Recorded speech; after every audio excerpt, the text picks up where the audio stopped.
Shalom Bapak Ibu yang dikasihi Tuhan, kita bersyukur pagi hari yang indah kita masih diberi kesempatan hidup oleh Allah. Allah yang kita sembah di dalam Tuhan Yesus Kristus, Allah yang sama, Allah yang hidup, Allah yang berkemenangan, Allah yang luar biasa yang kita percayai.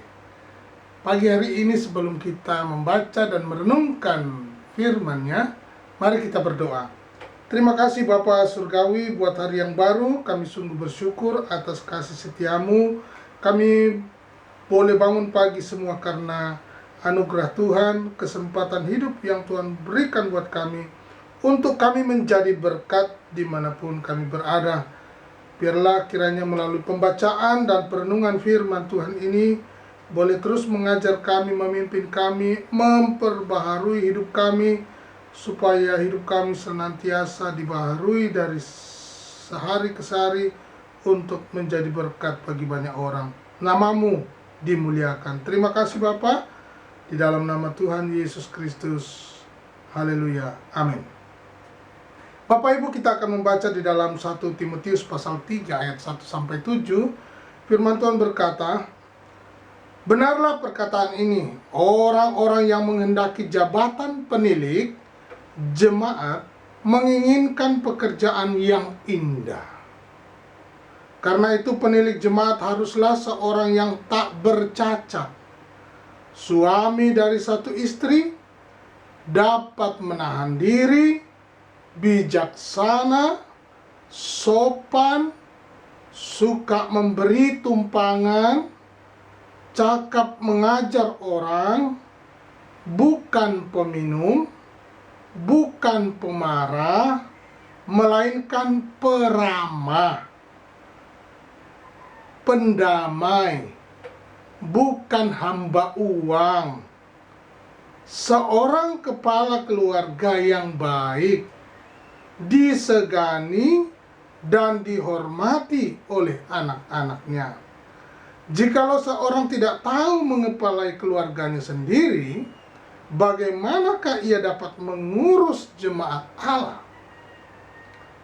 Janganlah ia seorang yang baru bertobat, agar jangan ia menjadi seorang yang sombong dan kena hukuman iblis. Hendaklah ia juga mempunyai nama baik di luar jemaat, agar jangan ia digugat orang dan jatuh ke dalam jerat iblis." Puji Tuhan. Perikop yang kita baca ini syarat sebagai penilik jemaat. Penilik jemaat itu orang yang dipercayakan dalam menjadi pemimpin, menjadi tuan rumah di dalam tempat ibadahnya, di rumahnya zaman itu. Kalau sekarang mungkin kayak persekutuan atau gereja kecil begitu ya, atau sekarang katakanlah gereja, tempat ibadah ya. Bapak Ibu yang dikasihi Tuhan, sebagai pemimpin dalam sebuah persekutuan, dalam sebuah ibadah, dalam sebuah gereja, itu punya tanggung jawab, punya tugas, dan ada syarat yang melekat dalam tubuhnya, hidupnya, kehidupannya. Nah, coba kita perhatikan. Di dalam Kisah Rasul pasal 20 ayat 28 berkata, "Karena itu jagalah dirimu dan jagalah seluruh kawanan, karena kamulah yang ditetapkan Roh Kudus menjadi penilik untuk menggembalakan jemaat Allah yang diperolehnya dengan darah anaknya sendiri." Jadi penilik adalah juga gembala jemaat. Tugasnya menggembalakan jemaat Allah. Nah, syaratnya perhatikan di Titus pasal 1 ayat 6-9, yakni orang-orang yang tak bercacat, yang mempunyai hanya satu istri. Ini syarat ya. Tak bercacat, yang mempunyai hanya satu istri, yang anak-anaknya hidup beriman dan tak dapat dituduh karena hidup tak senonoh atau hidup tidak tertib. Sebab sebagai pengatur rumah Allah, seorang penilik jemaat harus tidak bercacat.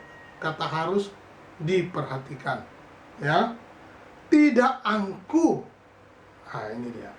Bukan pemberang, bukan peminum, bukan pemarah, tidak serakah, melainkan suka memberi tumpangan, suka akan yang baik, bijaksana, adil, saleh, dapat menguasai diri, dan berpegang kepada perkataan yang benar, yang sesuai dengan ajaran yang sehat, supaya ia sanggup menasihati orang berdasarkan ajaran itu dan sanggup meyakinkan penentang-penentangnya. Nah, Bapak Ibu yang dikasih itu, standar yang diberikan Allah ini tinggi sekali, luar biasa ya. Standar Allah, karena apa? Allah kita itu sempurna. Ya, Dia juga mau supaya kita sempurna. Kita sedang menuju kepada kesempurnaan itu. Nah, kita perhatikan Bapak Ibu, bahwa penilik jemaat pada waktu itu dikatakan tuan rumah dari jemaat yang beribadah di rumahnya, ya seperti saya jelaskan tadi. Nah, kita akan perhatikan dalam bagian-bagian ini yang dikatakan tadi adalah dia membahas tentang kesempurnaan moral sebagai salah satu standar yang dicatat atau dipersyaratkan, ya. Dikatakan ayat 2 tadi, tidak bercacat, ia harus suami dari satu istri, juga dapat menahan diri, ya,